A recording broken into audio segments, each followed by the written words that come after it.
Being a fan is why we're here. The cheerful moments, the sadful moments, the angry moments. But it's deeper than that.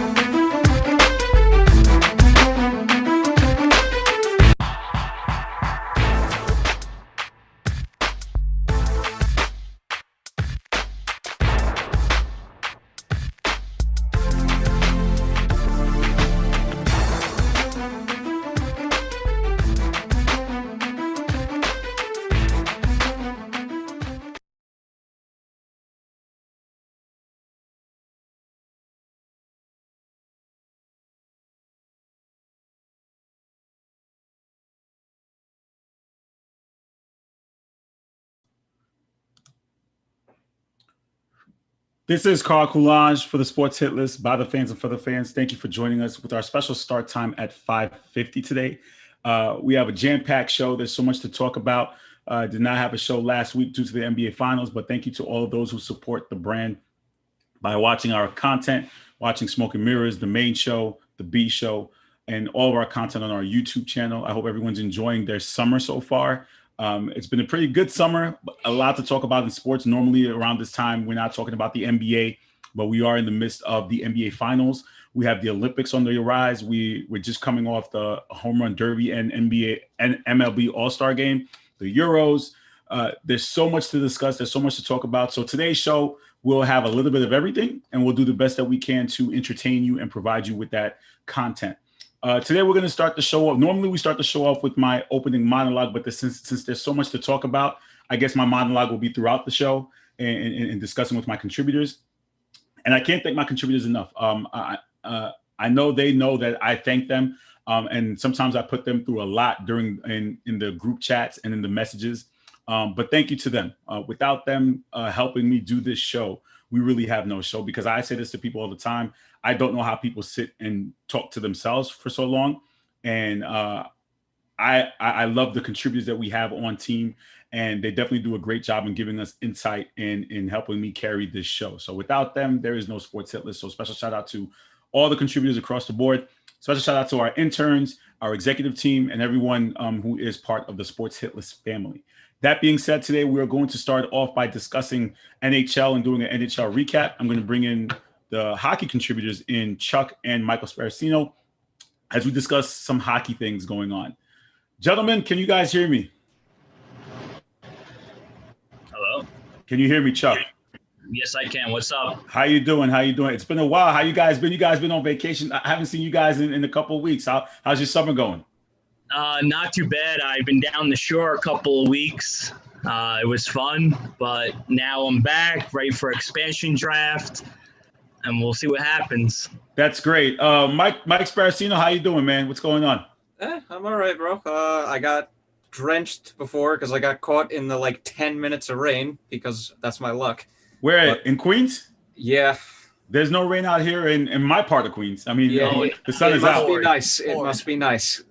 Does that mean it's coming towards my way, or is it leaving? Because we didn't get anything. I don't know if it's going north or east, but it poured for a good 10 minutes. Before we talk some hockey, guys, I got the Toon Squad shirt on because Space Jam 2 comes out this weekend. Are we excited? Are we going to play or pass that? Chuck's shaking his head. Come on, Chuck. You're not excited for Space Jam 2? Absolutely not, because I know it's going to be some baloney, and apparently it's gotten really bad reviews. So I'm not too thrilled with it. You're not going to take your daughter to see it? You're not going to watch it on HBO Max and have the little one watch it? Well, she's at that age where you could put her in front of anything and she'll love it. So I guess I kind of have to, but for basketball purposes, for sports purposes, right? Yeah. Chuck's like, all right, next question. I'm tired of talking about this. Mike, Toon Squad, you gonna play or pass it? Pass. I loved the original. Did not want another Space Jam movie. All right.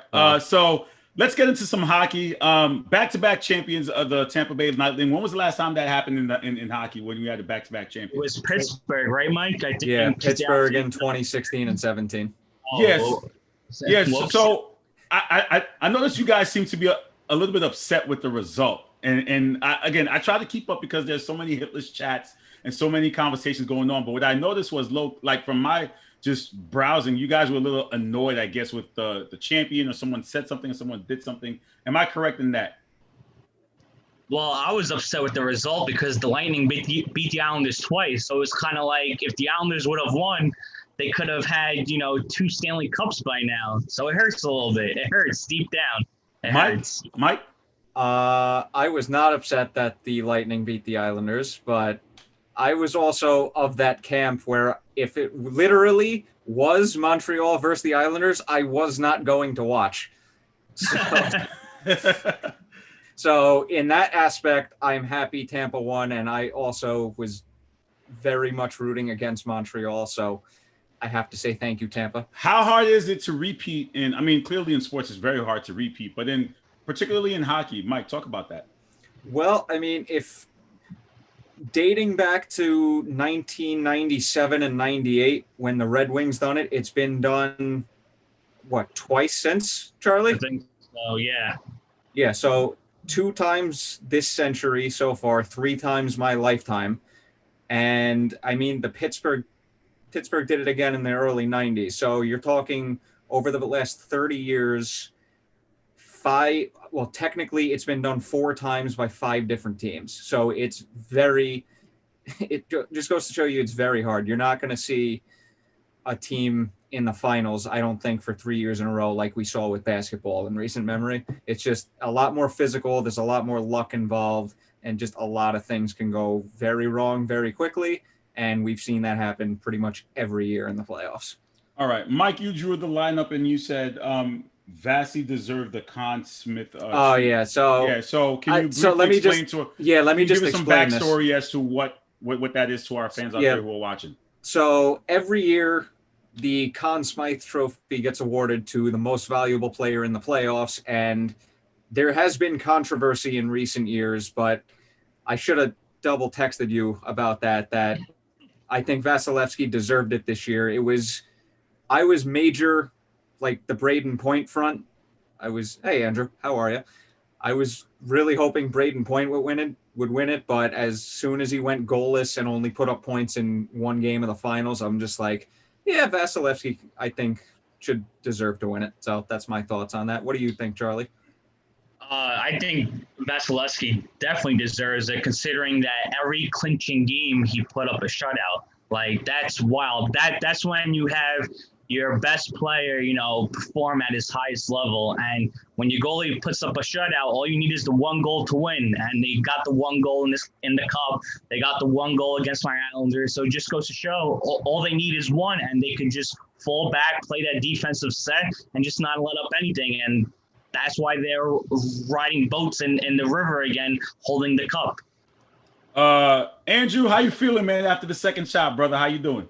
I'm feeling good. I'm relieved I'm fully vaccinated. Hopefully I'll have enough energy to watch the NBA Finals tonight.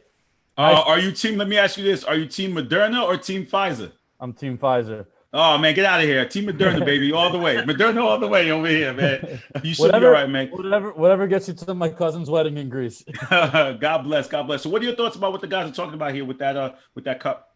I caught the very end of what Sparacino said about Point. Can you just repeat what you said about Point, Sparacino, just so I can? Sure.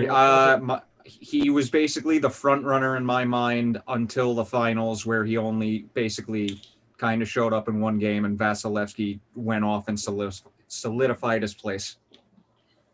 Oh, Vasilevsky should have won MVP hands down. He was making, even in that overtime loss, the 1 loss in the Stanley Cup final, he made one of the most brilliant saves with one of his pads I've ever seen in a Stanley Cup final. The man was a brick wall. I couldn't, as soon as the last horn sounded, I couldn't think of anybody else other than Vasilevsky. And even he was snubbed for the Vezina Trophy for the last couple of years. And I don't know about that for one. him to, like, I don't know, Kucherov made it very clear, shirtless in that press conference. I mean, Tampa Bay it's your team is as strong as your goaltender. You could put up all the points, you could put up all the goals in the world. If your goaltender's not there, it could cost a really good team going up against like a B team in the Stanley Cup playoffs. All right, guys. So we have the expansion draft. How many teams? Is it one new team that's coming in? Yeah. So Seattle. do they do what normally, like they get the draft, they get players from every other team to basically incorporate them? Chuck, what are your thoughts here with this expansion draft? Who do you not want to lose on your team from it, and who do you think could possibly be of loss? Well, I think the Islanders are pretty much set because you have the protection list. So it's 7 forwards, 3 defensemen, and a goalie, or 8 skaters, which is forwards or defensemen, and then a goalie. I think the Islanders are going to take the 7-3-1 route. They're trying to move Nick Leddy, who's in a contract year or heading into a contract year. And they're also trying to move Jordan Eberle. Hopefully it's for Vladimir Tarasenko, but we'll get into that another time. But, I mean... Thanks coming to the Rangers. Nah. But I think, all in all, I think they're going to be able to protect all their key guys. They might lose somebody of value, but I'm not too worried because their core will remain intact, which is big considering they've been to back-to-back conference championships, and you want to make sure that core stays, intact. Mike, what are your thoughts with the expansion draft coming up? Well, my thoughts on the Rangers basically mirror Charlie's on the Islanders. They don't stand to lose a core piece. They don't stand to lose anybody important. And I think it's going to be basically round 2 of Vegas's expansion draft where they lose a bottom of the lineup player who is expendable. So, Andrew? This could be very interesting because when Vegas went into the expansion draft ago, they wound up picking up like the role players and the stars they needed. And right off the bat, I was telling people that the Vegas Golden Knights are going to be a very competitive team. And nobody listened to me. A few people were like, they'll be good. They won't be as good. Maybe they'll make the play. And they wound up going to the Stanley Cup. They found guys that would come together like glue, and they made a Stanley Cup run that was definitely not a fluke. It was so. I'm curious as to what Seattle's direction is going to be. Sparacino, do you have any Rangers in mind that you see going to Seattle? I think it's going to come down to either Blackwell. Okay, can you hear me? Can you hear me? Yeah. Yeah, we can hear you. You're good. All right. Oh, great. My camera. Now, yeah. Yeah, great. My camera went out of focus. That's wonderful. I think they're going to lose either Blackwell, Gauthier, or Rooney. Because as much as I would love it, I just don't see Seattle picking Howden. They all stink, though. One thing. Well, dude, those are literally the best players they have available. Well, let me ask this: does this evenly make the teams? There's usually supposed to be an even number of teams, right, in leagues? Does that make an odd number? Because usually add per 2. No, they had an odd number. Now they're even. Now they're even. Okay. Yeah. But one thing I don't like about this expansion draft is that Vegas, I believe, is exempt from losing players. And 3-4 years in the league, you're an NHL team now. You get to sit at the big boy table. Protect the players you want. Get rid of let Seattle pick from Vegas. Come on, man. You're not an expansion team anymore. Well, you know what? The one thing I'll say though. Well, listen. The one thing I'll say though is I think Seattle's been needing a pro team, and especially in men's sports. And I think this is a way to kind of maybe convince the NBA possibly. Now you see NHL is getting one. Do you think that's possibly the thought in getting Seattle a team, Chuck? Well, yeah, I mean, Seattle was a big market that they tried to explore. Houston was another option. I heard rumors about like Indy, Quebec City, but I think Seattle's a nice area, the Pacific Northwest. Their really only competition up there is Vancouver, who is more of a Canadian franchise. So I think it adds another dynamic. I think Seattle's a great city. I wish they get the Sonics back, but hopefully now that they have the Kraken, they can get the Sonics back too. Andrew, you were going to say something? Go ahead. Yeah, so with hockey and basketball are practically cousins because I'm going to say 90% of the teams for each city share the same arena, whether it's the Knicks. You said 96%? That's 90%. 90%. Okay. That's a guesstimate. So Guess Yeah, don't hold them to the numbers, Carl. Don't hold them to the numbers.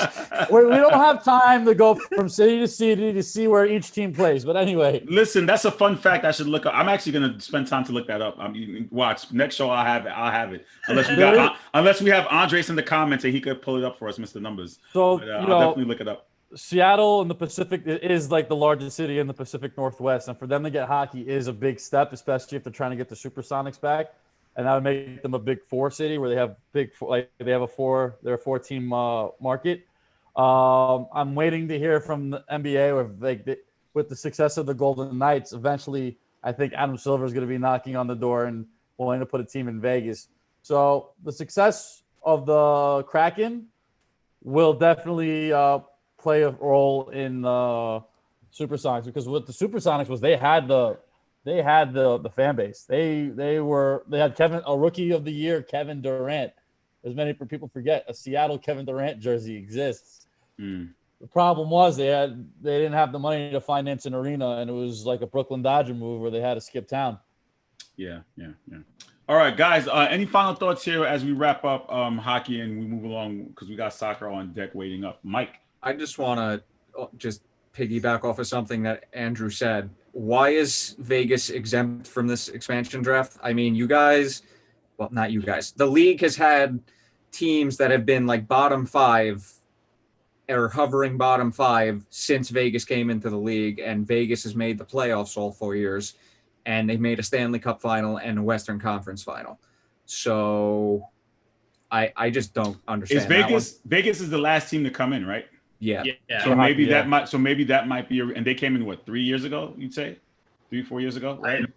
Yeah, 2017, 2018 season. So 4 years ago. So wouldn't you say that they get that pass because they're the last expansion team to come in and they're still building their franchise as opposed to everybody else? When you make the Stanley Cup and haven't missed the playoffs in your existence, you are not exempt from this.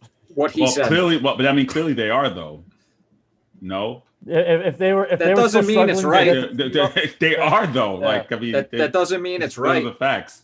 It doesn't, but they still are. I mean, I think it's because they were the last team to come in. I think you got to at least give a team like a 5-year window. Like, nobody expected Vegas to perform at the rate that they did, so exceptionally, making the playoffs every year, making it to a cup. So I think you got to give a team at least 5 years, because that's when you really solidify yourself. Like, for all we know, Vegas could have came in like expansion teams of previous eras and, sucked for, Right, but it shouldn't be held against them that they did so well. Right. So right. it's not their fault they did. I mean, clearly the chemistry was there among the team and they did well, but it's not like that penalty shouldn't be held against them because they did so agree. well. Oh, see, look at that, right? See, look at that. Some logic here.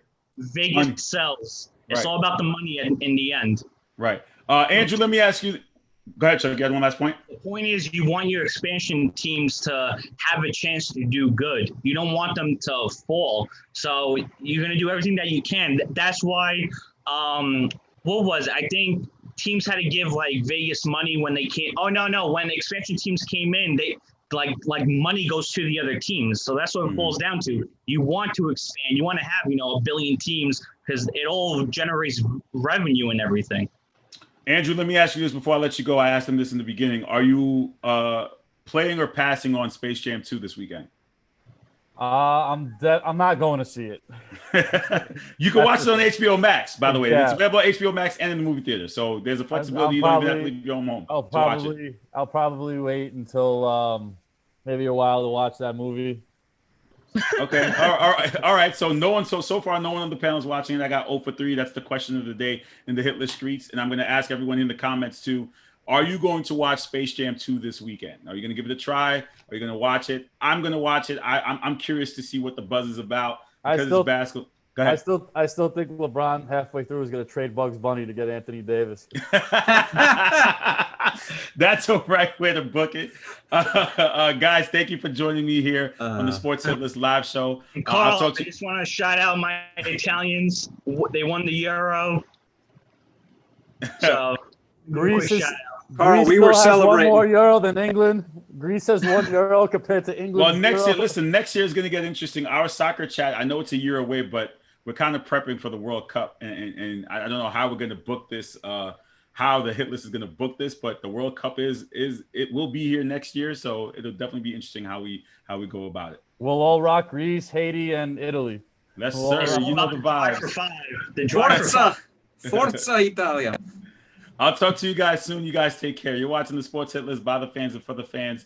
We're going to bring in our soccer contributors as we continue to roll here on the Sports Hit List. So you got a little bit of hockey, and now you're about to get a little soccer. Special shout out to Ziggy Zig, who texted me this morning talking about I have to ship the show, and he yelled at me, and I yelled right back at him, and we had a lot of buzz starting off this morning. But it's all love at the end of the day. So special shout out to him for making an executive decision saying, Carl, listen, you got to change narrative, bro. We can't be going with what's going on right now. Guys, Mike, how you doing, sir? I just came in last minute. Oh, how you doing? Great. How are you? Good. Rick, how you doing, sir? Doing good, man. Always a pleasure. No bullies around, right? We ain't bullying we ain't bullying people around. No bullies. But this is what really honestly happened. And again, I try to be as honest as possible with the people. This morning I woke up and everyone's like, Carl, we have to talk about what's going on in England with the soccer player and racism. And there's certain England players. Forgive me if I pronounce their names wrong. I'm going to do my best. Jadon Sancho, Bukayo Saka, and Marcus Rashford being racially abused on social media. And this is England players will continue to take a knee. Also, Twitter and Instagram have been quicker and stronger to stop these hate crimes. There also have been people stabbed. They stabbed blacks. They pushed for black men on the train tracks, and now they have thrown into the river. So there's a lot going on right now. Rick, let me start with you. What's the real deal here? It's disgusting, man. End of the day, I mean, there's no other way to explain it other than it's absolutely disgusting. I know we touched up on it on Smoke and Mirrors on Monday as well. It's just one of those things that unfortunately this is the ugly part of the beautiful game. You know what I mean? And it has been so historically, unfortunately, especially in Europe. We've seen this since the beginning of time and all the way up until now. And obviously racism exists everywhere. Yeah, that's a given. But within football and within European football specifically, it runs rampant, and we see it on display at the highest level in these types of situations where, it's easy to point the finger and blame, 3 young black kids for the reason why, an entire nation isn't able to celebrate over winning a stupid game. You know what I mean? And I'm not going to call it a stupid game because obviously it's extremely important. I get that. You know what I mean? But when you put into context the type of abuse that they're now receiving after that loss, it then becomes a stupid game, and it's just unfortunate. Mike, what are your thoughts on what's going on? Because I know I woke up to 450 messages in the soccer chat. So clearly there's something going down. Mike, what are your thoughts here? Well, it's not right what's going on right now. It just goes to show you that racism exists everywhere. I don't know if you know a little bit of the history of these guys. They're not just young players, but they're sought out to be like top players in England, all around the world. So to think that people will just turn on them just for missing a penalty is actually really sad. Specifically, Marcus Rashford comes to mind for me because he's helped his community a lot. So much, man. So much to the point where they painted a mural of him. Okay, and to think because he missed the penalty, all of a sudden they're posting racial slurs all over the mural. They literally had to repaint a part of it. And you could look this up. I mean, thankfully they covered the words because there are little kids that go by there and could see those words and can learn and can be like, wait, hold on a second. I don't want to play if I'm going to be called that when I fail. You know what I mean? But luckily there were some people who have a conscience and who supported him. But it's just the fact that people are still going on Twitter and still attacking him to this day. It shows the true colors of a lie. It doesn't matter. That's really sad that it doesn't matter how well he's done for his community. He's still being that kind of guy who's just like, hey, you know what? You're the reason you missed the penalty. Screw you, whatever. Saka, just 19 years old, okay? Weight of the world on him to making a penalty. He missed it, but hey, it shouldn't be a big deal. You're 19 years old. You should not be going through this abuse, but that's just the world that we live in. Tim, what are your thoughts here with what the guys have been saying and clearly what's going on over there in England? In general, just jump off what Mike was saying about Rashi. What he did for the country is basically for like the underprivileged kids and all that. Like everyone gave up. They stopped giving food at schools, like no more vouchers or anything. Everybody gave up but Rashford. He was paying out of his own pocket while he was battling the prime minister by himself, and he won. And you know what? And like, I don't want to single out because I know it's the whole country and it's not just that country, it's much of the world. But Millwall is known in England as being very racist. Like in the past, they've had a ton of incidents. And guess what? Guess who benefited from what Rashford did the most? A lot of people in Millwall, because it's not a very affluent area. Yeah. You know what I mean? And like, that's what Rashford did. And it's not just England.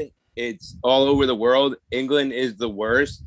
And I was talking to Zig about this, like right after the game. I was like, man, like they're gonna go after these kids, man. And they're only kids. That's what they are. They're kids.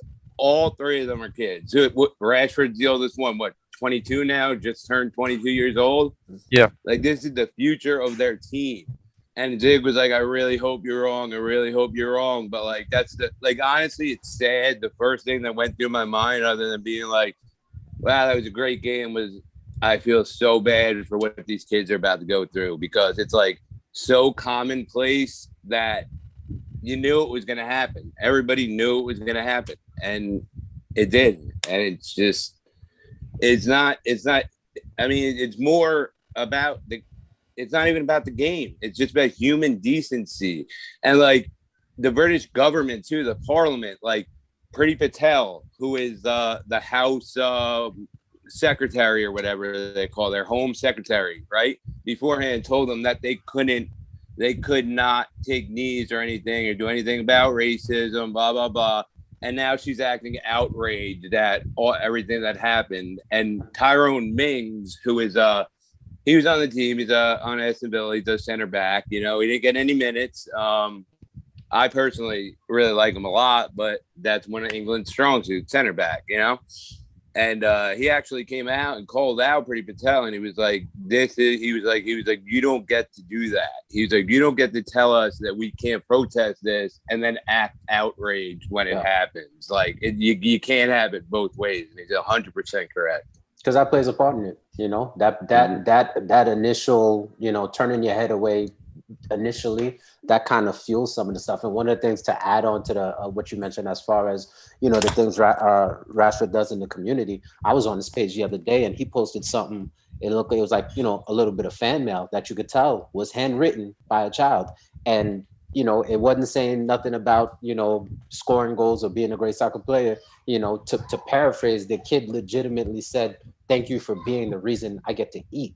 You know what I mean? Like, exactly. Come on, man. I mean, ask you guys, but you know what? I think, Tim, you kind of touched upon it. When things happen like this, you're kind of like always surprised, because us as sports fans, and sometimes we do take it to the extreme. I mean, I'm just thinking, I'm not trying to, you know, I guess play devil's advocate, but I'm just trying to make excuses. But just talk about how far sports fans go. I know here in America, we've seen a lot of stuff, and we see it, you know, with NBA players at games where they're called, you know, racial slurs or certain things, or things are thrown at them. We've seen players' jerseys burned because they decided that they don't want to play for your team anymore. You know, so at the end of the day, now we're going globally. You're thinking about all these things that are occurring. It's like, you know, how far do we take it as sports fans? Like, we understand, like, this is our entertainment, and we love and we appreciate these players for what they do, but where does it stop at the end of the day? Like, where does it stop for you to think to yourself, like, why am I saying these things, or why am I doing these things? Why am I pushing a specific race on train tracks because of a loss? Like, how deep does the passion and for sports really go? It's not passion. I don't think it has anything to do with passion. I think it has to do with and just that's just some people, you know, like, it's not just all like you know, nurture, you know what I mean? Like, you become an adult and you make the choice to continue to act that way. Like, you know, and they just continue to do it. Like, and meanwhile, if they would have banged those kicked homes, top bolts, oh my God, they would have been English heroes for the rest of their lives. You know, absolute parade. And it's all over missed penalty kicks, and they are kids. And as you mentioned, American sports with like, the chants and stuff, like football has been dealing with this forever. Like seriously, since like the 30s. Like, I mean, and the home office of the parliament even said in 2019 that the racism has gone up 66% just in the prior year.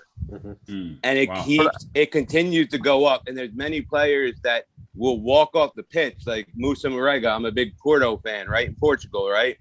They went to an opposing team. He was getting monkey chants all game. He scored a banger. So he pointed at his skin and he did like a little dance. Not only did they keep doing it, but the ref gave him a yellow for his celebration, and then he just walked right off the pitch. Balotelli has done it in the past. There's been many people who have gotten ape chants. Frege on Manchester United, he gets it all the time, like constantly on social media. Like, I know a solution for this. I know a possible solution for this. I want to hear this. Who knows if it might work or not? Ban and be like, hey, listen, guys, you're banned. Okay, we're gonna ban you until you stop doing this. All right? We know you're probably not gonna stop, but hey, we'll do this as long as we can. But Mike, let me ask you this: ban in terms of, ban them from like specific people from going to games. I mean, clearly because you're gonna have people who specific don't go to games. Be like, hey, you're banned, okay, and you're gonna be banned for life. We're gonna monitor you, okay? It's simple as that. There was this one Man City player. It's a quick side note, but a Man City player. It happened 2 years ago. He was doing a monkey chant towards Antonio Rudiger. Banned for life. He's no longer allowed to go in there.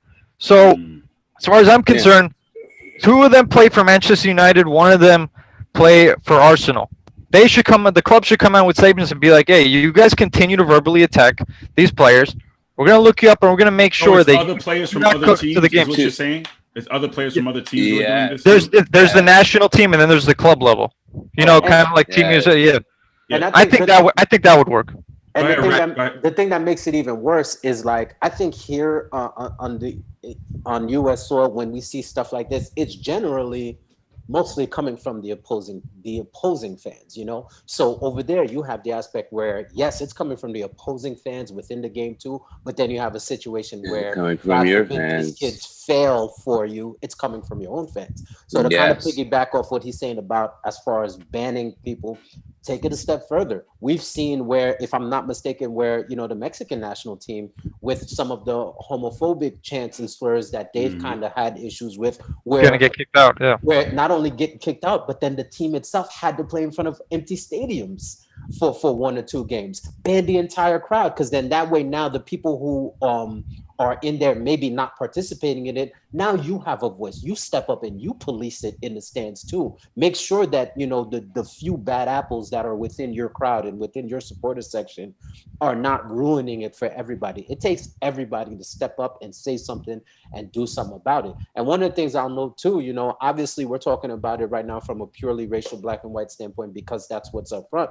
It's not, especially in football, it's not just, with blacks, You got someone like Mo Salah, for example, Mo Salah deals with it all the time. Oh my gosh, the abuse that he deals with for being Muslim, for example, So it's something that we see heavily in Europe, but a whole lot more within England, and they've got to get it under control. Also, if you remember when Mesut Ozil retired, he retired from the international team, his quote was, he was like, listen, I'm retiring. And he added in, he was like, when we win, I'm a German, but when we lose, I'm an immigrant. And perfectly said, Like, he's of Turkish descent, but he has German citizenship. Carl, that's okay. Prince Boateng is another one. Kevin Prince Boateng. Yeah, he decided not to play for Germany because of that. Even though his brother ended up playing for Germany, I think his whole career, he decided he was going to play for Ghana because of that specifically as well. You know. So Rick, let me ask you this too. You know, you're going to mess around. That's another thing I'm going to say too. Like, you know, obviously, there's going to be huge differences when it comes to the funding, when it comes to some of these soccer federations too. But if we're ever able to get to a point where some of these players are in fact starting to choose to play for some of their, you know, motherland countries, more or less, as opposed to the country that they may have citizenship in, or whatever the case may be. What are you going to do then, What are you going to do then, England? What are you going to do then, France, if some of these kids decide to say, you know what? Good luck trying to make it to the World Cup. Good luck trying to make it to the World Cup. I'm going to go play for my teams, you know? Exactly. Good luck trying to be viable. Yeah, and Harry Kane put out a strong tweet, at the end, he's the captain of England. And at the end of the tweet, he said, "We don't want you," which is the strongest I've ever seen a white English player say. But okay, that's great. But don't put it on Twitter, man. You could call Sky. You could call anywhere in England. You're Harry Kane. You're the captain of the English national team. Go live. All right, go live, you know? And say it in front of cameras and say it direct. Don't put it through words. Be like, listen, if you're going to do this stuff to my teammates and you're going to be a racist, POS, if that's what you're going to do, we do not want you as supporters. Like, you know, like, just stay away, you know? Basically as simple as that.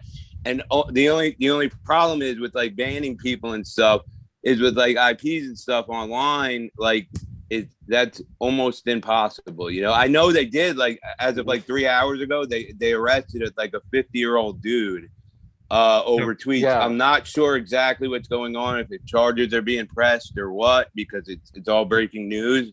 But that did happen as of 3 hours ago. I saw it. Well, guys, we're coming up on time, and thank you for all your insight. But to kind of lighten the mood, I want to change to my question of the day. Rick, you got 2 kids running around Space Jam 2 this weekend. Are you taking them to see the sequel? I know how you feel about the first one. You said it's trash. But are you taking them to see the second one? I'm asking right now. Right now, just to give you a heads up, we're 0 for 3. I asked the hockey panel. None of them are going to see it. What are you doing? Space Jam 2, you going to play or pass? Am I taking them? Absolutely not. And, you know, HBO Max. Are you going to HBO Max it? Okay. Yeah, that? It's, you know, it's I share an account, so it doesn't come out of my pocket. So yeah, since it's free, it's free, for me. We're gonna catch it's for me. If it's free, it's for me. All right. So Rick's gonna catch it. So we got one. Mike Murillo, are you into Space Jam? Did you see the first? Are you gonna watch the second or no? I actually did see the first one. I thought it was very entertaining, but I'm not watching this one simply because of LeBron. He's lost it with me. I'm not watching it because of him. If they had any other players, I would have been like, you know what? Yeah, this is fun. No, but LeBron James in there? No, screw you, man. I'm not watching. Oh wow, Tim, here we go. Are you? We have a split here on the soccer side, so we got a 1-1. Are you watching Space Jam 2 or not? I'm a LeBron stan, man. So I will be watching it. I won't be going to the theater. I'll be getting it on my Fire Stick, and I'll be watching it. I'll be watching it for sure. Here's one thing I'll add though. The one thing I am excited for about it, I'm looking to see, because it seems like they're going to be incorporating a lot of the WB properties in there. So kind of like how they did, you know, like Ready Player One. Like I love that movie because of that awesome. So I'm excited about that part of it and seeing all the things they do with all the different Warner Brothers characters and properties and whatnot. All right, guys, thank you so much for joining us here and giving us some insight on what's going on in England. We definitely appreciate it. And I'll see you guys for the 1,000th chats or I want to see how many you guys had a record. I'll be totally honest, 450 when I woke up this morning. Yeah, so I don't know if you guys are gonna hit 1,000, but that's a record out of all the hit list chats that I have. 450 for you guys. That's a record. For the record, I post like every 2 hours. So I post like every 2 hours. You guys, and you know what, guys? Join the group. Join the group and get that dialogue going in the group, because we have a group on Facebook. Tim, I don't know if you're part of it. And Mike, get that chat going in the group, and you guys are creating dialogue so other people are aware of what's going on with soccer for sure. Yeah, yeah, Mexico back 100%. tonight. We gonna be on it with that. Oh yeah, we're gonna nonstop. Get ready, yeah. Carl. Yeah. Carl, put your phone on silent, okay? Or else you're gonna. Yeah. Listen, I can't take it no more, man, Yeah. because I got wrestling, I got hockey, I have basketball, I have football, I have it's like it's ridiculous at this point. We got Gold Cup, man. So even Greg's involved now. So it's getting heavy, man. All right, guys. I'll talk to you guys soon. You guys take care. You're watching the Sports Hit List by the fans and for the fans here. And as I'm going to transition into some of my other contributors as we continue to our discussions, we have some other topics to talk about. I'm going to bring in Mike Miller and also Mr. Jordan Eugene as they come in. Let's see who we have here. We have Jordan. How you doing, sir? Oh, I'm doing all right. I'm doing very, very well. How are you doing? Well, Mr. Pastor Mike Miller, how you doing, my brother? What's up, my brother, man? You got a tank top on? What are you doing, man? Listen, man. Listen. Don't kill my vibe. Don't kill my vibe. Listen, man. Don't make me with the, listen, man. I got the little guns. I'm working out here. All right. I got the little guns out here. Man, flex, man. So the reason I have the tank top on is today's question of the day. Before we start talking some NBA stuff, is Space Jam 2 comes out this weekend. So we have listen. The hockey team 0 for 3. Nobody on the hockey team is watching it. The soccer team is two people are watching it. One person's not watching it. Mike, you got young kids at home. I'm sure you've shown them Space Jam 1. Are you going to continue and show them Space Jam 2? Absolutely not. It looks corny. Like it doesn't look like it's good acting. It doesn't look good. Like, no. Like, it's your fault that I saw Coming to America 2. It's my your fault. Why you blaming me? I didn't want to watch it. Why you blaming me? Bro, don't do that. Don't do that. We had a long conversation about this, Carl, and I told you, I said certain classics, you have to leave it alone. But because me and you are such passionate fans about Coming to America, and we can recite the movie line for line, it was important. Yes, it was important and imperative that we watched it. No, we had to. Like we had to watch it. Come on, we had to. Carl, I feel like this is the same scenario. You cannot recreate a classic. You have to leave it alone. It does. In all seriousness, it doesn't look appealing. Like, it looks cheesy to me. It doesn't look like a good movie. And Jordan, are you gonna watch it or not? Because I'm a big fan of LeBron James, he's gonna watch it. Like, I kind of have to watch it. You know what I mean? Yeah. It does look corny, and I do agree that there's nothing that Mike said that was wrong. Everything he said was right. You don't remake classics. Like Coming to America 2, I still haven't watched it. I just heard the review. Don't watch it. Don't watch it. I don't need to watch it. Right? Because Coming to America, I could say line for line, bar for bar, word for word. But Coming to America, pound for pound, Joe Louis, the greatest boxer ever lived. Right. Joe Louis, 137 years old. I know it, right? But I can't watch the second one. I can't watch the second one based off reviews. But this one, I kind of have to watch because I like LeBron. I know I'm going to be in it for like corny. It's going to be really corny, and I'm going to roll my eyes a lot and cringe. But I'm going to watch it from the aspect of the Sports Hit List executive producer, so it gives me content to discuss because I want to see what it's about and review it. So I'll let you know like what it's like. But guys, today we have some topics to talk about. I'm going to try to keep it as quick as possible. What I really want to discuss was the Rachel Nichols, but since time has passed with that, we're going to get into it. But also Stephen A. Smith and his comments about the Japanese player. I know Mike didn't want to touch upon it, but it kind of ties in with ESPN's personality and the comments that they have to say, and then now apologizing later, right? We all know what happened with Rachel Nichols and her comments. That was a conversation that was recorded that ESPN picked up, which is technically a private conversation. And I wanted to talk about, what's really privacy now in terms of what people say and what they don't say when it comes to celebrities. And then now we have Stephen A. Smith. He apologized for his comments, basically saying the Japanese player, Shohei Ohtani. He basically said that he needed an interpreter. Like, he doesn't understand the number one player may need an interpreter. So, Mike, let me start with you. When it comes to ESPN and their personalities, should they have to apologize for things that they feel are right in what they say? Or even Rachel Nichols in a private conversation that now went public, and then you have Stephen A. apologizing after you get in the backlash. I mean, clearly this is verbatim. We see anytime somebody says something that they're, I guess, quote unquote, not supposed to say, they come out with an apology. So what are your thoughts with both of those personalities right now? And I guess you can call hot water. Oh, man.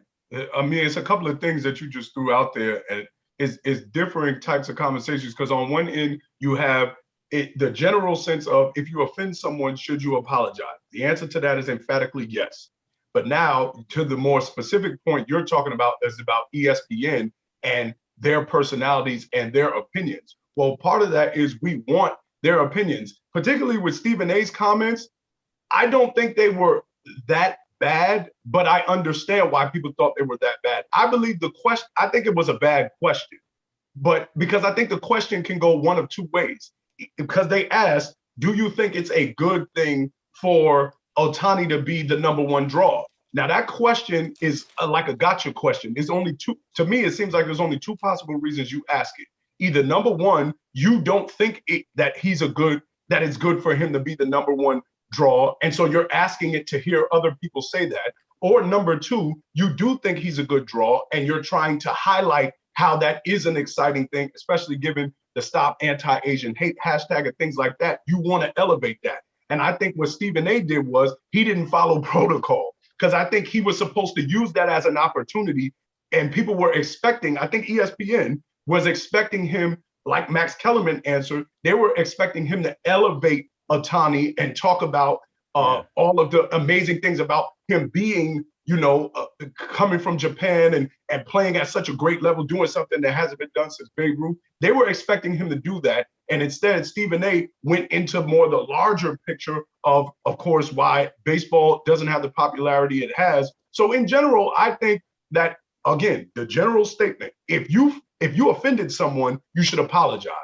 But there is something to that, though, is that sometimes that apology can be misconstrued as a non-apology apology. So you're saying, I'm sorry you're offended. I'm not sorry of what I said. I'm just sorry you got mad at what I said. So then you get into the weeds of that, of what's a real apology. But in general, listen, this is why they put personalities there. So we can hear from them, hear their perspectives, and sometimes they're going to say something that rubs people the wrong way. I'll touch on the Rachel Nichols thing in a second, but I want Jordan to Okay, so Jordan, talk about what Stephen A. Smith said. And Mike, I got to be honest, too, though. Like, when he said it, it's kind of like a feeling like I think everybody was kind of thinking it.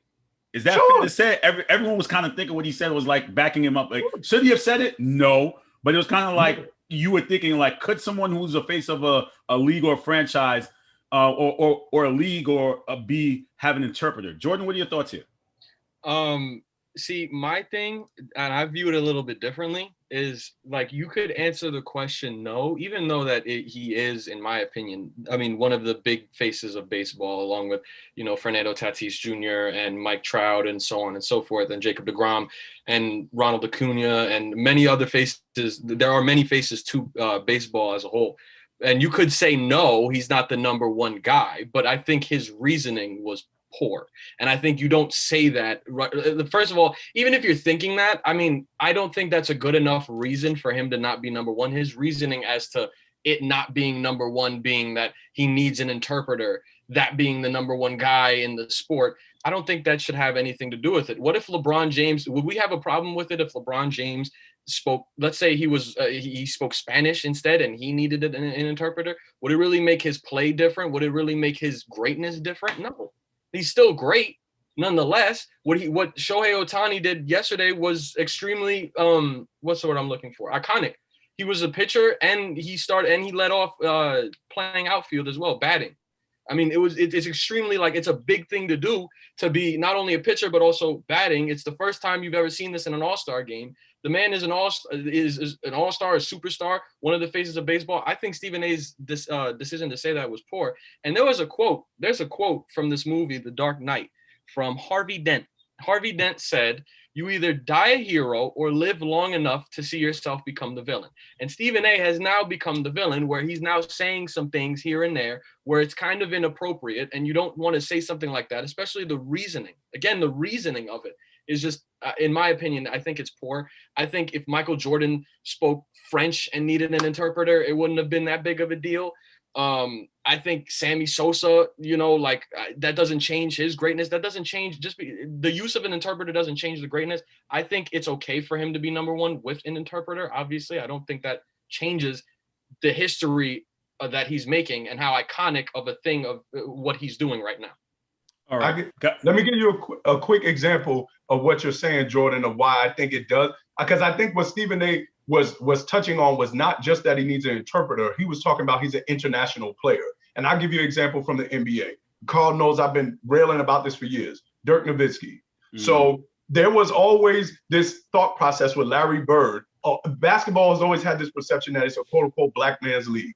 But Larry Bird comes on the scene, everybody celebrates Larry Bird. And then for years, everybody was like, well, when are we going to have that next great white athlete? Well, then you have Dirk Nowitzki.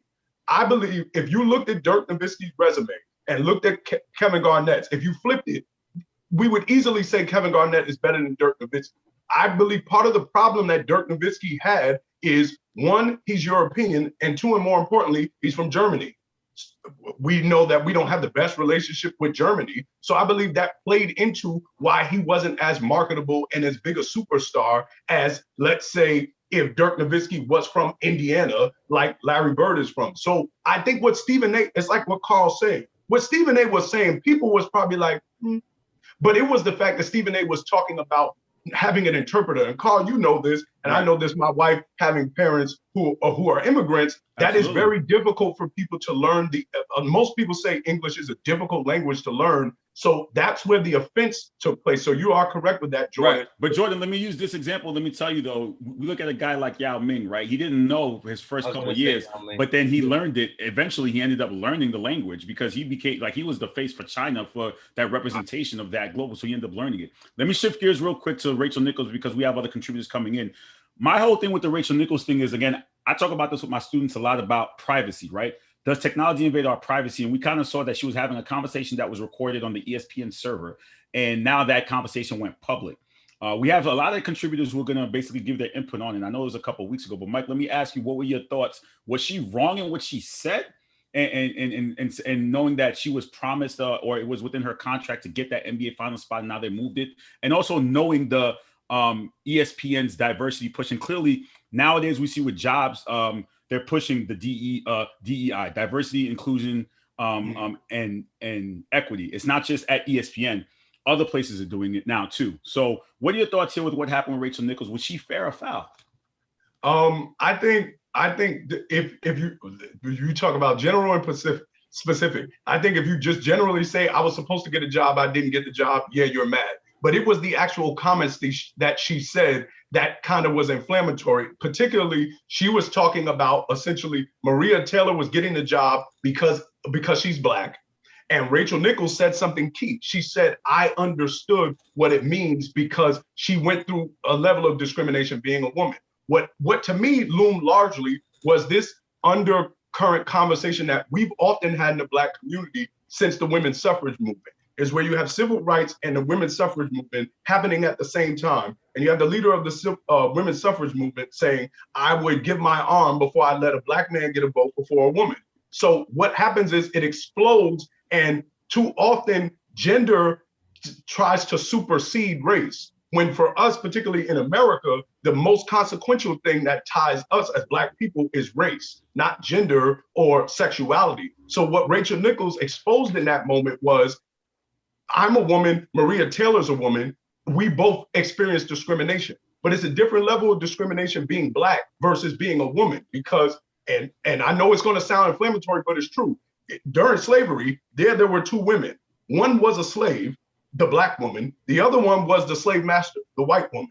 So it's a larger conversation of why we only see race through the lens of a white man. It's like, you know, we sometimes people have this perception that race is the Simpsons and it's Mr. Burns. It's one white guy in power controlling everything. When it's actually, if people watch the movie Get Out, the point of the movie was that it was a whole white family. It wasn't just one white man. So I think what Rachel Nichols exposed and why people were so upset is that, wait a minute, you don't understand Maria Taylor's plight as a Black woman. And it was a little hypocritical because you were okay with ESPN caring about diversity as it relates to women, but you're not okay with ESPN pushing diversity as it relates to race. If it was a man that was supposed to have the job and you got it because you were a woman, would have been mad at that? Versus because she's Black, now she's getting the job over you and you don't like it. So that's what, it was a little bit of hypocrisy. So I think that's why it touched people off. Again, it's a large conversation, but those were my initial thoughts. Jordan, what are your thoughts here with Rachel Nichols? Was she fair or foul in her comments? Given that the again, keep in mind, I know Mike didn't touch upon it. It was a private conversation. It wasn't. And again, I always say this to you guys too, is we all have private conversations and we don't want these conversations to go public because people would probably give us a side eye. conversations I've had with you, Mike, conversations I've had with you, Jordan, that go public. But then now they come out to be public. You're kind of looking at it like, man, this wasn't supposed to get to that point. Jordan, what are your thoughts? See, my thing is, this is why, well, first of all, you kind of do have to be careful with what you say because surreptitious recording is legal in many, many states. Fair. But I will tell you this. She had like this moment of like, okay, you're making a little sense. And then a moment where it's like, all right, now I see where you're going with this. Because at first I thought more of the message was ESPN has this issue with just trying to, they have a crappy like thing regarding like race and basically like they don't have enough inclusivity right there, right? And that's initially where I thought she was going with it. But then once she said, don't take it away from me, that's like, don't ruin my thing. Then it goes into the divide that Mike was talking about with Black women versus white women. And it's more of like where a white woman doesn't want her opportunity taken away to a Black woman who is actually a really good reporter, which doesn't quite make any sense. I don't like what Rachel Nichols said. I think it's a load of crap. It's really, really foul because you're completely invalidating Maria Taylor's successes and how smart and educated this woman actually is by just saying that, she doesn't really deserve that spot and what have you. For being honest, Rachel Nichols is a subpar reporter. I disagree. I disagree. Listen, I disagree. That's a topic for a different day. That's a topic for a different day. Listen, Rachel Nichols does a great job on the jump. Talk about some real facts. Let's be honest. No, but she is, though. She does a great job. She does a great job on the jump. No, Rachel Nichols at times leans too heavily. Like she will never critique a player ever. Like it's always. But that's not her. But that's not her job, though. She's basically the female EJ. She's not an analyst. She's the female. If you watch the jump, she doesn't analyze. She gives the opening monologue. She gives a little bit of an opinion. EJ? Yeah, I'm not saying she's like EJ. No, hold on. Time out. I'm saying her role. I'm saying her role is like EJ. She's basically the setup man. She sets up the alley. She doesn't analyze. She be giving her opinion. Carl, yeah. She does a 3-minute monologue in the beginning of NBA Jump. I know she does. I watch every episode. I know she does. Okay, maybe I'm a little bit biased. Maybe I'm a little bit biased. Maybe it's because I'm a little bit biased. You are biased. I'm biased. Maybe I'm biased for Rachel Nichols. I don't know. Maybe I'm biased for Rachel. Nothing special about Rachel Nichols. Watch your mouth. Watch your mouth. Watch your mouth. You're doing too much. Watch your mouth. Watch your mouth about Rachel Nichols. Watch your mouth about my side piece. Watch your mouth. Watch your mouth. Mind blowing. Watch your mouth about my side piece. Watch your mouth. Watch your mouth. All right. And Debbie knows. Debbie knows. She knows. Can I just ask you? Is there one thing that Rachel Nichols does that's mind blowing? Can you just tell me? From a reporting standpoint and the way she tells stories, it's phenomenal. It is, and she gets a lot of exclusives. She was able to get engages. It's phenomenal. She was able to get Kobe and T-Mac together for an interview. She does do great exclusive interviews. All right. She's a very accomplished. Like we ain't gonna do that, Jordan. She's a very accomplished reporter and journalist. Reporting wise, on air. No, a journalist. Yeah, journalist. As a journalist, she's phenomenal. Come on, she went to Northwestern. Like that's the cream of the crop. Yes. Like, let's not act also like with Michael Wilbon. That's where Michael Wilbon went too. Let's not act like. Colleges, whatever college, now that's a different conversation for a different day. Whatever college you end up going to does not necessarily mean you're. I'm just saying. You know what, Jordan? We're gonna have this conversation on another day. You know what? You just gave me an idea, Jordan. You know what, Jordan? You just gave me an idea for a segment.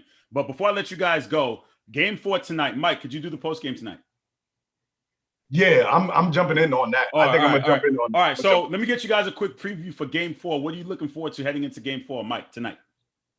Game 4, I'm looking for Chris Paul, mostly Devin Booker. I'm looking for him to realize you're not Steph. Game 2 was an aberration. That's not, you don't shoot 7 for 12 from 3. Stop shooting threes. Start the game off strong. We look at the first, the Bucks and Suns have played 5 times this year. The Bucks have won once. The Suns have won 4 times. Giannis is averaging 40. It doesn't matter if Giannis averages 40. If the Bucks if the Suns wing players play great, the Suns are going to win this series. And I'm looking for the Suns to win Game 4. Jordan, what are you looking for Game 4 here? I'm looking for what exactly I said when it was the beginning of Game 1, the Game 1 pregame. I basically see that Milwaukee's taking this one again. It's back in Milwaukee. I think that Jrue Holiday plays the same great defense. I think Giannis is being super disrespected. I've changed my stance on Giannis ever since, Harden got traded. I've changed my stance. Now I actually really like Giannis, and I could actually break down his game from a a fair standpoint compared to back when it was like MVP versus MVP, whatever. But I think that the Bucks take Game 4, but the Suns take the next 2. But that All right, Mike, I'll see you tonight. I'll send you the link for the post game. I'll see if I can get Ziggs and Coach on here for the post game. Jordan, I'll talk to you soon. You guys be well. Thank you for coming in. I'll be in the chat tonight. Catch me for some memes later. Absolutely. You're watching the Sports Hit List by the fans and for the fans. Let me bring in Jay Lex in the building as we wait for the president of the Laker Nation Brooklyn Division, Mr. Anthony Magic Mullen. He's supposed to be on the segment. I know he will be joining us shortly. Mr. Jay Lex, how you doing, sir? Jay Lex, can you hear me? Yes, I can. Can you hear me? Yes, man. Listen, man, I'm going to tell you, you're going to have my creative director in my ear. She doesn't like car zooms. I'm just giving you a heads up. The creative director, Ms. Deborah Voltaire Coulange, is going to get at me for car zoom. So if you can please try to avoid them, it'd be best as possible because I don't want to have to hear it when I get off. Is that cool? What happened? I'm sorry, I missed that part. I said the creative director of the Sports Hit List, Mrs. Deborah Voltaire Coulange, does not like car zooms. So she tells you that she wants backgrounds and people to be home. So now, because now you're going to get her in my ear. I'm sure she's going to be in the comments about it. So for future purposes, if you could do me a favor and not be in the car zooms, unless it's a extreme emergency, I appreciate that. Can you hear me? Okay.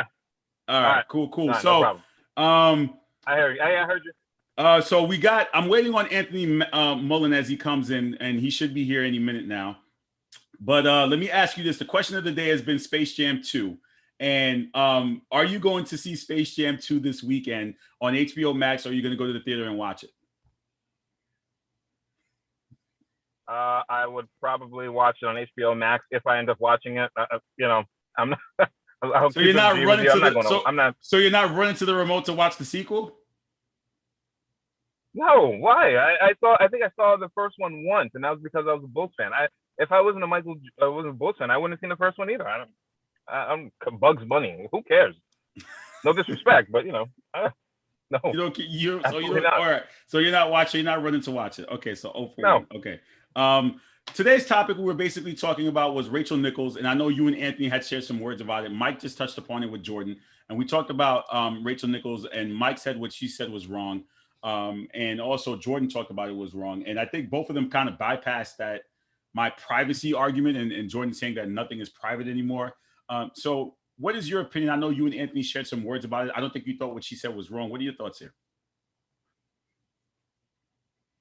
I didn't think anything that she said was wrong. I know I'm in the minority on that. The reality is, if ESPN had offered the job to Maria Taylor, why'd they go out and hire Rachel Nichols and then put in her contract, oh yeah, by the way, this is going to be your job?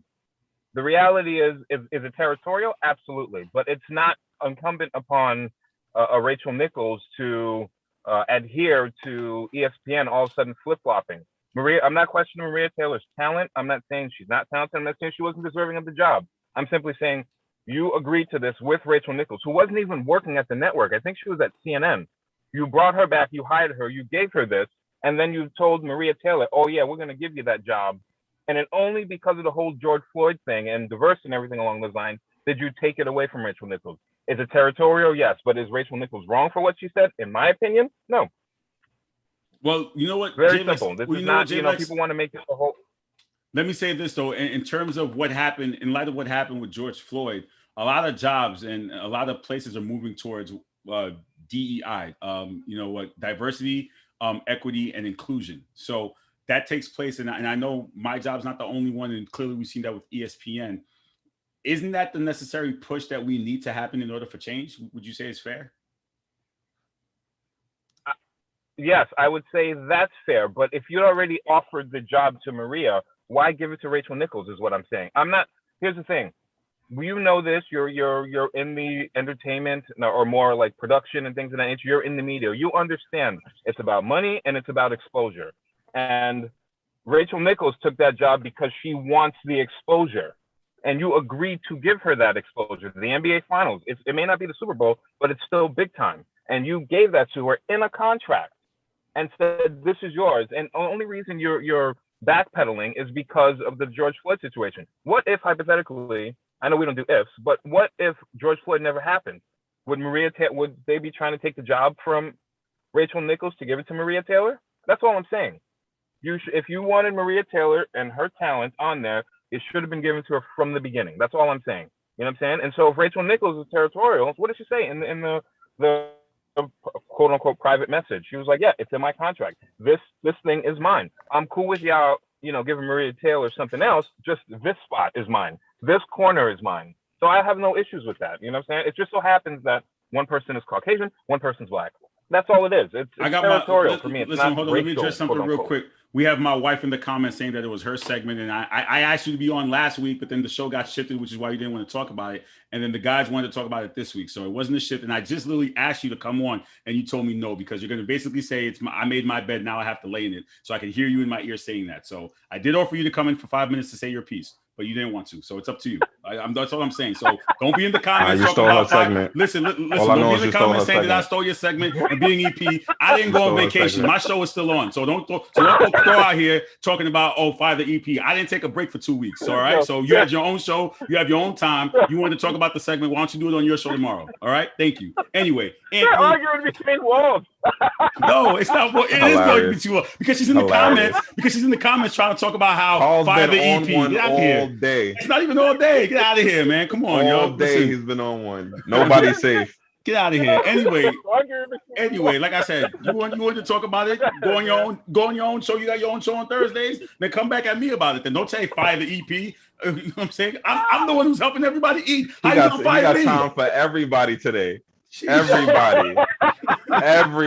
I'm not being a bully. She came at me. Everybody. I'm not being a bully. She came at me. How am I being a bully? She came at me. Man. I don't know. Straight up. Anyway, Anthony, how you doing, sir? Can you talk about the Rachel Nichols in your opinion and what's going on here? Peace and salutations to the world. Yes, I just want to give my little 2 cents on, what's going on with the Rachel Nichols thing. And first, let me start off with J Lex. We understand. Yes, it was in her contract, for her to have that job. Now, me personally, I don't know how it works, the behind the scenes things, contractual, how they set it up. But what I do know is Maria, the person who has her job, like when Doris, what was that? Doris Burke. Sorry, with Doris Burke, just like when she. Right, just like when she was the host and different things like that, she also had the spot of what was it? The halftime sideline reporter also had that. So the person, that the standard was set with Doris, that the person who maybe ESPN changed its rules and different things like that, but all I know is that historically the person who has that job did that other job. So in a sense, Maria earned that job by earning the spot of hosting the NBA finals and everything. By earning that spot, she earned the spot to also be on the sidelines. And maybe it was her who made a fuss about it, which is why they had to then renege on the contractual agreement that they had with Rachel, which is again understandable. And also it doesn't still excuse, her words and different things like that. Because yes, just like with affirmative action and all this other stuff, if you want to be mad at anybody, be mad at the people who made it as such where, they have to go through all of this, racial training or, diversity, these diversity hires and all that. Be mad at the people who make it so that these things have to be put in place, like the Rooney Rule and all this different stuff, that people have to give Black people jobs because they weren't given jobs in these opportunities before. Yep. So it has to be forced. So it's not Maria's fault or anything, even if it was because of that. Again, it's not Maria's fault. Be mad at ESPN. Be mad at the races. Be mad at the people who, again, made it where now everybody has to look like we're so diverse and so sensitive to everybody's plight and everything that's going on. And now they have to show face and and make these moves. So be mad at them. Same with Rachel. Be mad at them. Don't act like Maria didn't earn her spot, or she took your job from you. No, ESPN took your job from you. But you know, she did She say said that though. in the comments. She said that in her comments she said there's nothing against Maria Taylor. She said it wasn't against Maria. Said that, exactly. Her comments were against ESPN. It wasn't against Maria Taylor. Yes, exactly. Again, go ahead. No, you got it. No. Like you said, I totally agree with you. ESPN created this issue. I'm simply saying Rachel has under contract and also has the right to say, like, I understand, like, you want to be diverse and everything like that, but you put it in Rachel's contract and you didn't put it in Maria's, at least not that I know of. And that's another group of people who I have an issue with. Whoever Maria Taylor's representatives are need to be put on notice. From the moment that Maria Taylor found out, okay, Doris Burke is gone and we're going to give that spot to you, it should have been put on a piece of paper, not in some back room where they're like, oh yeah, you know, we want you to take the next spot. Her agent should have been like, 12 January 1st, 12:01 a.m. We're putting you in that position. Because if they went and hired Rachel later, like they did, and gave it to her, she could say, wait a minute, whoa. We're on a time clock here. You know what I'm saying? Like, you have to, in corporate America, you have to cover your own bases, because they'll tell you, I know people who worked at ESPN who got offered one thing, and then ESPN turned around and said, oh, no, we're not doing that anymore. Because they're not, go ahead. It's what is the standard? Because that is true what you're saying, but again, if that's not the standard, you can't expect her to do that. If the standard is, like said, whoever holds the position as host gets to be the sideline reporter, then there's no reason to put it in your contract, and that's why it seems a little funny. Again, I don't know how it works or if it goes in everybody's contract, but it seems a little funny that they had to contractually give her that job, I guess, to get her to stay, or maybe her to take less money, or whatever. Maybe. Let me say this though. Sorry to cut you off, Anthony. Let me say this: as far as the job itself, like the NBA Finals is like the cream of the crop. It's like top dog. It's like what everyone wants to be in that position. So a position of that nature clearly has to be, in a sense, contracted, because you need to know who's going to do that role. So from that aspect of not understanding how contracts work, I think everyone would want to be a sideline reporter for the NBA Finals. You know, like, no one's a fool. Everyone wants that spot. That's like prime time right there. You know, you're basically interviewing everyone. You're basically going to be interviewing the NBA champion. You're going to be interviewing whoever's like all those jobs that come with it. Yeah, you're going to be presenting the trophy pretty much. Yeah, exactly. You're going to be on the podium. Yeah. And why? Once again, it should be put, because these are corporate. These are snake oil salesmen. They're going to tell you one thing and then do another. So that's why you have to have it in a contract. And so that's why I'm not mad at Rachel Nichols. She's like, yo, y'all put this in my contract. Like, y'all told me this was mine. I'm all for diversity. I'm all for more and more people of color being in these positions so that they get the exposure. But once again, Rachel or Maria Taylor's representatives should have had it in a contract. Like, yo, we on this date at this time, this is your job. And then she could go back and say you're in breach of contract, because technically speaking, Rachel Nichols, if she wanted to be a kind of a dick, she could say, yo, this is in my contract. You're in breach of contract, and she can sue ESPN, and that would be a whole nother mess. You know what I'm saying? That's why I feel that way about it. But guys, let me shift conversations real quick, because we got the other contributors who are going to come in shortly. Stephen A. Smith now with comments, and again, now we're seeing Rachel Nichols apologized last week. Now Stephen A. apologized this week for his comments about the Japanese baseball player and wanting an interpreter. Jay Lex, you shook your head. Well, do you agree with Stephen A. and what he had to say, and now he having to apologize for the comments after? What are your thoughts here with the situation? I'm tired of these faux apologies. What he said wasn't wrong. Okay? I know it's the truth. Look, I understand we're in a racially sensitive time, but let's keep it real though. If you want Ohtani to be the face of baseball, which I have no issues with, he has to be able to at least somewhat connect with the audience. It's literally like if you're trying to holler at a chick, like whatever, like, yo, she's bad, blah, blah, blah. But she needs an interpreter so that her can have a conversation. You can't make the connection. We know with sports and athletes, you have to. Excuse me. Can I just interject in that part? That would not stop me. I would interpret everything. Google, whether I have to use Google Translate or whatever we got to do. We situate all of that. But go ahead. I'm sorry. I understand. Yes, I understand that. But I mean, for the casual, I know what you're saying. But for the casual fan, because that's what sports cares. That's what leagues care about. They know they got the hardcore fans. They're worried about the casual fan, and the casual fan's not going to connect with a guy who he either doesn't have a grasp of the language or doesn't speak it at all, and you need a third party to do it. I don't see it. I don't see it working. I disagree. I think it's the opposite. I actually think it's because of the hardcore fans and their mainstay fans who, again, like some people say, speak English, and they want an American, and what's the demographic of majority of the baseball fans, like, so we have that. Okay. Right. So I see your point. So to me, what's going on and what everybody is stating is the fact that these fans and this is basically how they are. So they're not going to be accepting of, this person or that person, just like how many guys haven't been pretty much put to the forefront, even though their game has been outstanding and different things like that. So yes, they don't put these guys out, but at the same time, you have to realize that it shouldn't be that way. That's basically where that's why everybody can jump on that, high horse, or jump down, I guess, Stephen A's throat, because yes, we understand how it is, but it shouldn't be that way. So let's not promote that that's okay. Let's start promoting that, okay, he should be the face if he's statistically, whatever, however you want to put it, if he's the best in this game or whatever.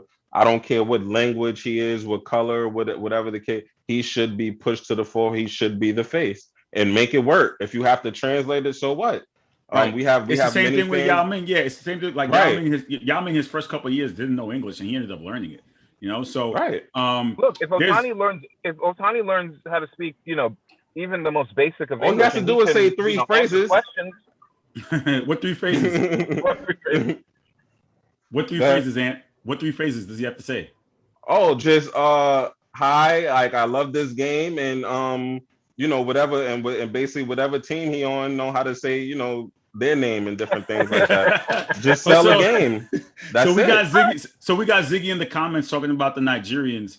We're upset at Stephen A as well because he mispronounced their names, and he had to apologize for that too as well, and mispronouncing their names. Enough with the apologies, man. But listen. Okay, let's keep it 100. Hold on. Time out. No, he should. But Jay Lex, listen. When people mispronounce my name, I correct them. It's not Coulanges, it's Coulange. So again, my name is my shut up. All right. Again, that's a big thing though. Again, when it comes to your name, people should have and you're on a national platform. They should learn name pronunciations, and they have these things in pre-production that help you pronounce names. So my name is my name. It's only fair. It's only fair, Jay Lex. I know your name is easy for people to pronounce, so I don't know if you ever had to. I know, just a single syllable. If you get that wrong, you want something else. Right, but I think it's only fair to say someone's going on a national platform, and I've had that where I've mispronounced a name, and I'm saying, forgive me if I mispronounce it, but Stephen A, a person of his, should be able to pronounce people's names correctly. That's not asking much. I agree with you. I'm tired of the overall apology. Every other day is an apology for something else. It's just compounded. It's just one after the other. He's gonna apologize for something else tomorrow, probably. I'm just like, enough of it. It's just it's enough of it, man. I can't. I wonder, was it by accident, or was he being playful and purposely? No, I think he was kind of being playful. From what I'm reading, I think he was being playful with it, and they kind of took offense to it. So I think that's what happened. But again, when you're on the main platform of ESPN, and again, the minute you say something wrong, we know the apologies. We know the 2-minute monologues are going to open up the show, and they're going to start because this. I agree with Jay Lex on this one. He should have tried to. He should have did what he did to Kwame and just played the tough role or whatever the case. I don't agree. This was apology worthy. Anthony, let me ask you this: are you watching Space Jam 2 this weekend or no? Oh yeah, definitely. The kids, I'm debating on whether we're gonna just set it up in the house or whether I'm gonna take all the nieces and nephews out to the movie theaters. So you're with so you're with Space Jam 2. Okay, yeah, so right now it's 4 total hit list panel. 4 people are watching it. 6 people aren't watching it. That's what we got so far with the hit list panel. And let me ask you guys for Game 4 tonight. Jay Lex, who you got with Suns and the Bucks for Game 4? I got the Suns. I think after that blowout, I think they'll make the adjustments, and I think they'll win. I think it'll be close, but I think they'll win Game 4. I just think they're too deep. I know they have a couple little injuries here and there, but I just think they're too deep for the Bucks. All right, Anthony. Point guard, you already know. I think he's gonna show up. Devin Booker's gonna show up. And you know, I don't feel like people was saying, you know, this guy Holiday, you know, is this and that. I don't feel he was what people thought he was. So, you know, until they fix that, if he can't stop basically Chris Paul, and Chris Paul's gonna outplay him on Finals MVP, CP3, unlike you know who. Yep. We'll get there when we get there. Unlike who? What are you talking about? We'll get there when we get there. All right. What are you talking about? We'll get there when we get there. That must be a Point that guard. must be a Lakers Celtics thing. I'm lost. Point right guard. Now. Oh no. My usual pettiness, but point guard. That's all I gotta say. But who are you talking to? You're not talking to I'm me. just saying. We'll get there when we get there. You know. I don't know. I guess we'll have to wait for Finals MVPs don't just get handed out to anybody. You know. So we'll get. I know because my guy has one, so I know what it feels like to see your favorite player get one. So I know what it is. Me too. Not a lot of people. Does Scottie Pippen have one? No, I don't think so. Jay Lex, that's it, brother. I'll see you later. Yeah. I hear you.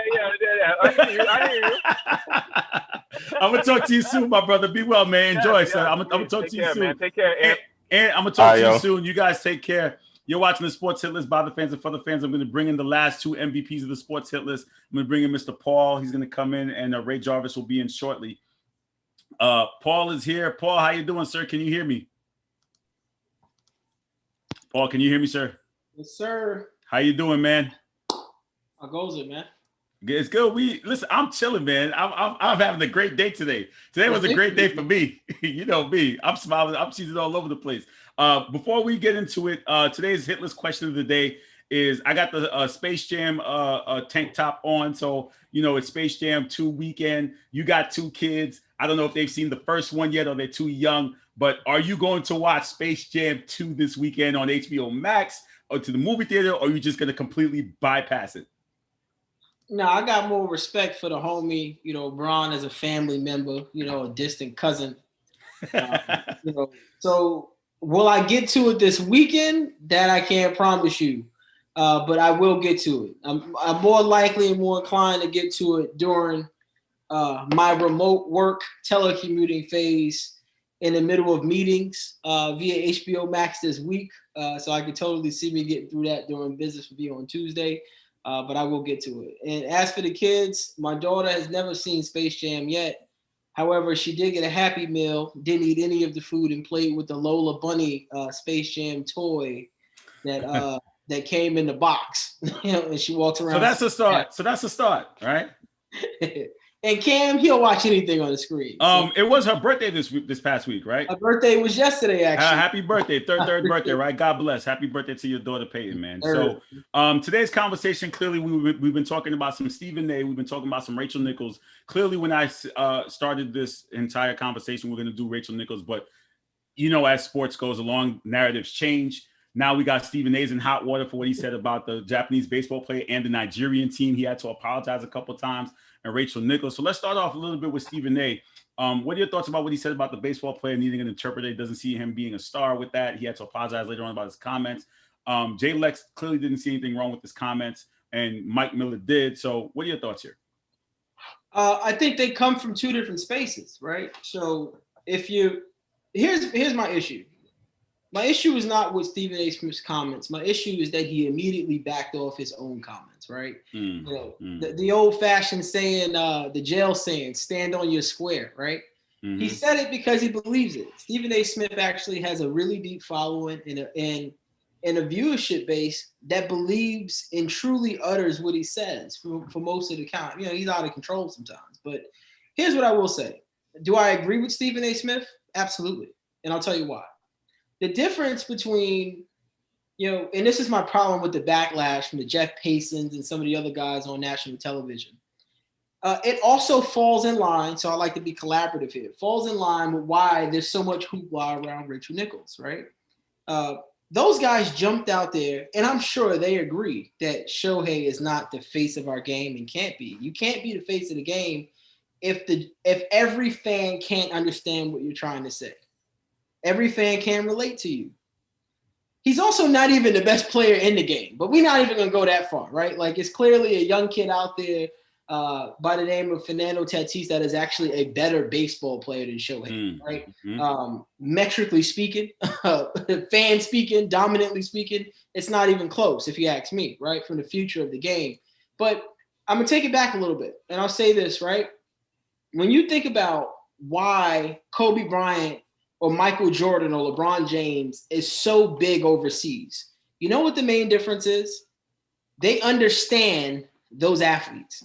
Everybody speaks English, right? When you think about the overwhelming number out there, they've related to our game in a way which we have never really done and embraced globally as fans and as athletes, right? So that's why the NBA is the focal point when we travel to Tokyo for the Olympics. Swimming is great, but it's always our basketball players. There's a reason why FIBA is what it is, $1 billion organization. And the pathways to success for young athletes happen now. It's because of, we look at our dream team back in the 90s, right? So when I think about what Stephen A. Smith said, I completely agree. Everybody knew what Michael Jordan was saying when he was taking those videos with the great nines on, shooting, pitches for the front of a Kellogg spot. They knew what he was saying. They understood those words. We don't understand any words that Shohei is saying. And it's not that I have an issue with him, because I'm a Yankee fan. Hideki Matsui was larger than life. Godzilla. I met his interpreter, larger than life. He was never even the face of the Yankees, right? So when you think about that, you then have to start understanding why people are giving Stephen A. Smith so much backlash. And it's because the whole get down with the get down movement. It is easy and it's complicit for people to just get on board with the concept of, he was out of line, we need a public apology, he was way out of bounds. But he wasn't. What he said was factual. It was short and impactful, and I'm on board with it. Moving along to Rachel Nichols here. And I know this story is probably like a week old, but we pretty much spent the time to discuss it, and we've had a lot of different opinions about it. As much as I tried to make the privacy argument, I guess it gets thrown out the window when you're a public celebrity and you're in the face of everyone every single day, and there's no room for privacy anymore. So basically anything you say, even in the comfort of your own home now, is used against you.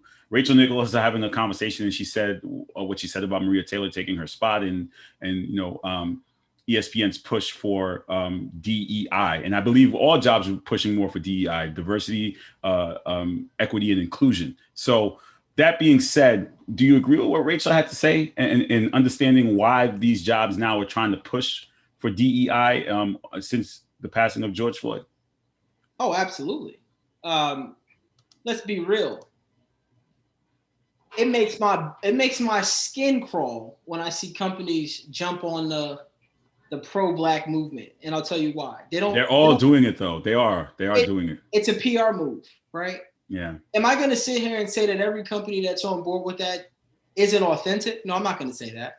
But you know what the difference is about great companies out there in the world that are actually behind that movement? They're not the ones tweeting about it every time something pops up. They're not the ones dying and spending millions of dollars in ads to try to present themselves in that manner. And I'm going to tell you why, right? What Rachel said is 100% accurate. You got to be selfish in your own industry. We all are, right? You are as a professor. I am as a parent, as a director. We have to be selfish. Yeah, we got to be top dog. Right? Yeah. What Rachel said is 100% spot on. Their pro Black Lives Matter push and the need to want to present a black anchor on the sidelines shouldn't come at my expense. Here's the deal. I know what's up. I know they want to promote her. She might be a great talent, but that's not on me. And I'm gonna take a step back even further. If I'm Maria Taylor, as great as ESPN is, we know their track record. 97% of their board of executives is a non-African American or Latino, non-minority. 97% of their board of executives. That one person that is considered by looks a minority. If you go further down and you start looking at their senior leadership team, the numbers get worse. How do you get worse than 97%, right? Well, 99%. Right? So when you start thinking about who you work for is the difference. There isn't a person you don't see Apple out here running around pretending that we're pro this or pro that. That's not their stance. Nike kind of stepped off because we know Nike is also 50-50 when it comes to that, right? So I applaud the brands like Athleta. I might be saying it wrong, but the women's running brand, highly support them. They've been pro-Black since 2007, pro-Latino since 2007, pro-woman since 2007 under the Gap umbrella, and they've been able to do that effectively without talking about it every 5 seconds, without being the first ones to go out there and say, and throw a tweet out there to get us to think that because they said it, we need to love them, right? Silence is gold, my man. It is so valuable. And we start thinking about leadership as a whole, right? Because every person that's in this room is a leader, right? You're a leader, I'm a leader. Everybody in our fan base has some sort of level of leadership in them, right? What's super valuable, and my name, I decided to go with Paul today, but it was going to be mind over matter. We have to stop training ourselves to think that, well, because this person didn't say pro this or pro that I can't believe in it. I can't agree with it. Because what's the beauty of our culture, and I think where we're going long term, hopefully, right, as we steer the ship into 2022, what I can truly appreciate is people who have their own beliefs. You got people with the cancel culture that says, all right, we're going to cancel Stephen A. Smith because of Asian hate now, right? Like that's what this has come to. That's on Twitter, right? Let's cancel Stephen A. Smith because he doesn't like Asians. That's not what he said. He just said he can't be the face of the league. And I support that. Let's cancel Rachel Nichols because she's not pro Black Lives Matter and she thinks it also is exhausting. Well, so do Black people, right? We lived in that circle. It became exhausting to see everybody jump on TV with Al Sharpton and be pro Black Lives Matter. Every little thing that happened in a retail store or an interaction, be pro. If you weren't on board with it, you get lost. And that's exhausting. So for all of you out there listening, that we will reach, because we'll reach thousands with this show. Mind over matter, man. Have your own beliefs, stick to them, and stand on your square. That's all we can do as people. Listen, Paul, I've been working with you over the last year and a half to 2 years. I think that was a campaign for 2021 MVP. I don't think there's anything I would have said any better than the way you said it so eloquently and well thought and well put together with some facts and some truth here. So kudos to you for that well thought put answer. I thought it was, like I said, there's nothing for me to even, I can't even, normally I have a follow-up. I don't even have a follow-up to what you just said. Honestly, I really don't have a follow-up to what you just said, man. It was well said. So let me ask my last question here. Game 4 tonight. Bucks, yeah. We got a goodie. Game 4 tonight, Suns and Bucks. Giannis been playing. Giannis been proving us wrong. I think he's trying to shut you up, man. I don't know. Giannis been having some 40-point games here. What are we looking forward to? There's a lot on the table. The Suns coming off a bad game. Clearly the reason, someone asked me, well, why didn't they play last night? I'm like, the NBA is not going to put their finals game against the MLB All-Star game. So that's why they got the extra games as opposed to having it on Tuesday as opposed to Wednesday. And you had the home run derby as well. So Sunday was the last game. If you're the NBA, if you're ESPN, not even the NBA, right? Because that's who's running this show. You got to be the most strategic you've been in probably 20 years, right? This is the first finals without a mega star attached to it. Yeah, absolutely. they weren't going to put it up against Fox and the MLB also. I'm not even putting it up against Friends, right? At this point, to be fully vested into some kids from Phoenix and Giannis, who the basketball player we think is a star. I mean, we're talking Milwaukee, right? Right. So yeah. Here's what I will say. To answer your first point, as my wife, who's in another room, will tell you, there's nothing I love more than being shut up by results, right? So absolutely, if you're gonna clean the house, I'll shut the hell up, right? That's how this story goes. Giannis has actually, I've never said this about an athlete, but the best thing that has happened to Giannis is the hyperextended knee. He's driven us so crazy for years, right? MVPs. And not sticking on what we think is his greatest skill set. And his knee being hurt, forcing him to be in the paint against Brooklyn, he's like uncovered this whole new skill set, right? With the turnaround, the putbacks, he's a whole different basketball player. He ain't even hurt. To me, he's not even hurt, right? So shout out to that man. Even in the Game 2 loss, Giannis has been outstanding. But what I could appreciate is Drew Holiday showed up to the party. And now that confidence, I'm curious to see what that confidence not only does for Milwaukee, because we know how well they play at home. Here's the first little bit of adversity we've seen Phoenix have this entire playoff run. They got slapped off the court in game 3, right? Like they went from up 2-0, hey, let's start planning a parade in Phoenix for the first time in 55 years to punch right in the jaw by Milwaukee. Like start to finish, wire to wire smackdown. So I'm curious to see how they come out. Devin Booker hasn't actually played well since probably the Nuggets series. He's really, I mean, the Clippers series. He's struggling, right? Yeah, he's struggling. Yeah. PJ Tucker, I mean, he getting dunked on and stuff. He looking crazy out here. So make a prediction. Who you got? So who you got? Are we going 2-2 or 3-1? I'm going 2-2. In fact, you know, I got to give y'all a hot take. I did pick the Bucks at 5. I was wrong, obviously. I don't think Phoenix gets another game. Wow. I think the Bucks run the table and win this series 4-2. Wow. Giannis literally puts his stamp on the game as the best in the best in the world. He wins this. How do you not say he is, right? I mean, not that I'm taking anything away from KD, and obviously LeBron is on the express elevator down, right? From Father Time. Father Time. You know, how do you not say, you know, if Giannis pulls this one off, he's not the best player in the NBA. Like, yeah. And I hate his game, but this Giannis, this is like A-D-isk, right? I could dig it. So you said, just to wrap up, you did say you're not watching Space Jam, right? Not this weekend. You're not watching it this weekend. Nah, I mean, I can't. You know, the kids. I don't even know what's on the screen right now. It's probably baby. Is it? Listen. Is it Baby Shark? Baby Shark. My daughter.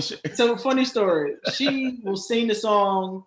She will play with the toys in the bathtub, but doesn't move her. You know, she's interested in some of these other fun songs, and now she's obsessed with Christmas. You know, yesterday she was actually walking around the house eating ice cream with a Scully on, and we're in 97-degree Florida. So that's crazy. That was the choice of pajamas. That's crazy. All right, Paul, thank you so much for joining us here. Hopefully Ray Jarvis is okay. I know he probably had an emergency. He couldn't make it the segment, but we'll chop it up with Ray next time. Special shout out to your wife for watching my video this morning, which I'm going to touch upon before I close out.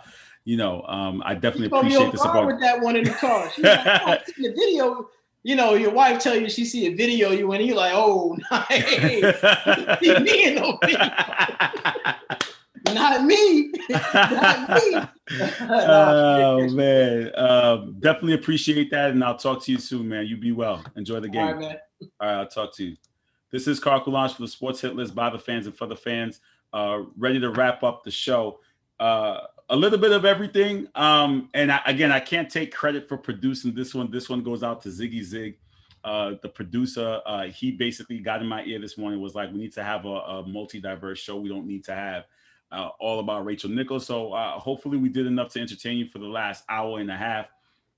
Thank you to everyone who pulled up to the comments. Please make sure you like, share, comment, subscribe. Tonight, we will have a live post game for Game 4, pivotal Game 4 in Milwaukee. So we're either going to have a split or it's going to be 3-1. Ziggy's coming on. Mike's coming on. I'm going to try to reach out to Coach and see if he's available to give you the best post game. Please continue to like. We have 6,200 likes on Facebook. We also believe have 6,000 plus followers on Facebook. So thank you to everyone for continuing to hit that like button. Go over to YouTube, hit subscribe. We need to get our YouTube subscriptions up. Also, our IG followers, Sports HL. Tomorrow, the B Show returns after a 2-week hiatus. She will be back. I know she'll be having her B crew with her to discuss some topics. Smoke and Mirrors will come back on Friday. Make sure you tune into that because I know Greg will be ready to clap back and everyone's getting ready for Henny Greg. Guess what? I'm not afraid of Henny Greg. I am right here. I'm not going anywhere. And as I told people in the comments, and I've been texting people this, I will end this. That's all I have to say is like, don't fuck with me. I will end this. And that's for Greg and that's for anybody else who decides that they want to try to come at me and say certain things about me. All right. Do not do that. Do not wake me up. Again, I mind my business. I produce my sports content. I do what I need to do to provide entertainment for the fans. But when people decide that they want to put my name in their mouth and they want to try to attack me, this is when I have to start taking shots. So again, as long as people mind their business, I'm cool with everybody. But the minute you open that floodgates, the minute you knock on my door, I will come knocking. I'm not going anywhere. And Greg needs to learn a lesson to stop. because he's very notorious for doing that. And he thinks I'm going to back down. I'm not backing down. So anything he's going to say about me, he's going to go back and get clips from what I've said before. He's going to go back and talk about debates that I've said before and how Carl sucks at debating and blah, blah, blah, and all this other shit. I'm here. I'm not going anywhere, Greg. And if you think I'm going to back down, you have another thing coming. So because you're going to get the clip ready, I got my next clip ready and the one after that ready. So you can take as much time as you want to come back at me. I'm ready for the next one. I'm here. And again, this is Carl talking now. This is not no chosen one. This is strictly me. Again, don't come knocking on my door trying to attack me and take down my narrative when I'm right here. You guys enjoy the game, and I'll see you tonight for the post game. Please make sure you like, share, comment, subscribe to all Sports Hit List content. And again, don't forget to check out the B Show tomorrow night and check out Smoke and Mirrors because I'm sure Greg will have something to say on Friday at 1 o'clock. You take care. I love all the fans.